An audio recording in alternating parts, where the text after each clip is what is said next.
सन 1856 नवाब वाजिद अली शाह को अंग्रेजों ने अवध के तख्त से उतार दिया था।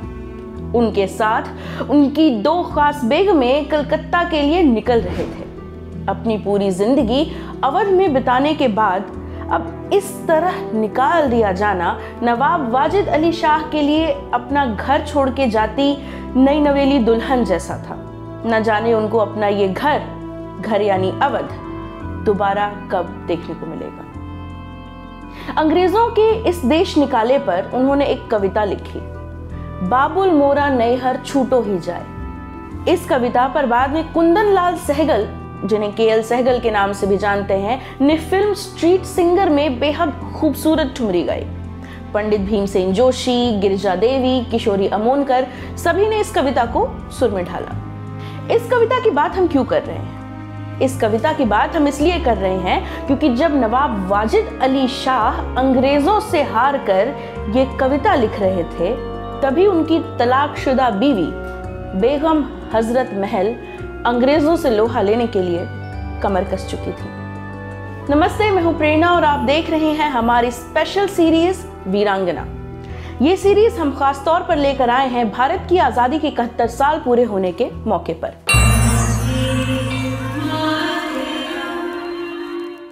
इस सीरीज में हम उन सभी औरतों और लड़कियों के बारे में बताएंगे जिन्होंने भारत की आजादी में कभी न भुला सकने वाला किरदार निभाया। हमारी ये सीरीज उन सभी कहानियों से आपको रूबरू कराएगी जो हमें अक्सर किताबों में पढ़ने को नहीं मिली। वीरांगना सीरीज में आज जानिए बेगम हजरत महल के बारे में। फैजाबाद में पैदा हुई मुहम्मदी खामुन को उनके माता पिता ने शाही हरम में बेच दिया था। वहां पर उनको महक परी कहा जाने लगा। जब वो प्रेग्नेंट हुई, पेट से हुई, तो नवाब वाजिद अली शाह ने उनको खवासीन बनाकर अपने पास रख लिया। उनको इफ्तिखार-उन-निसा का तमगा दिया। जब बेटे का जन्म हुआ तो बेगम हजरत महल का खिताब मिला उनको। नवाब वाजिद अली शाह उनकी खूबसूरती पर कविताएं लिखा करते थे बहुत सारी, लेकिन बेगम हजरत महल सिर्फ एक खूबसूरत चेहरा नहीं।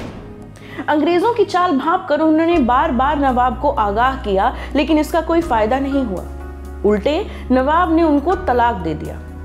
जब अंग्रेजों ने अवध पर कब्जा कर लिया, तब नवाब वाजिद अली शाह अपनी दूसरी 9 बेगमों को पीछे छोड़कर चला गया। उन्हीं 9 बेगमों में से एक थी बेगम हजरत महल। उन्होंने अपने बेटे बिरजीस कद्र को राजा घोषित किया और अंग्रेजों के खिलाफ जंग के मैदान में कूद पड़ी। तकरीबन 10 महीनों तक उन्होंने अवध पर राज किया। अंग्रेजों के खिलाफ साथ देने वालों में थे आजमगढ़ के राजा जयलाल सिंह और पेशवा नाना साहिब। इनकी मदद से बेगम हजरत महल ने अंग्रेजों को धूल चटा दी। बेगम का मानना था कि रोड बनवाने के लिए मंदिर और मस्जिद तोड़े जा रहे हैं, ईसाई धर्म को फैलाने के लिए पादरी सड़कों पर उतारे जा रहे हैं, तो ये कैसे मान लिया जाए कि अंग्रेज हमारे धर्म के साथ खिलवाड़ नहीं करेंगे। हिंदू मुस्लिम एकता की एक नायाब मिसाल थी बेगम हजरत महल। अंग्रेजों के बढ़ते दबाव में आकर एक दिन बेगम को पीछे हटना पड़ा। 1857 का गदर असफल होने के बाद उन्होंने नेपाल में जाकर शरण ली। 1879 में उनकी मौत हो गई। उनके और वाजिद अली शाह की मौत के बाद उनके बेटे बिरजीस कद्र कलकत्ता वापस आए, अपना हक मांगा। उनको भी जहर देकर मार डाला गया। उनकी पत्नी बहादुर शाह जफर की परपोती थी, जिनके साथ उनका एक बेटा था, शहजादा मेहर कद्र।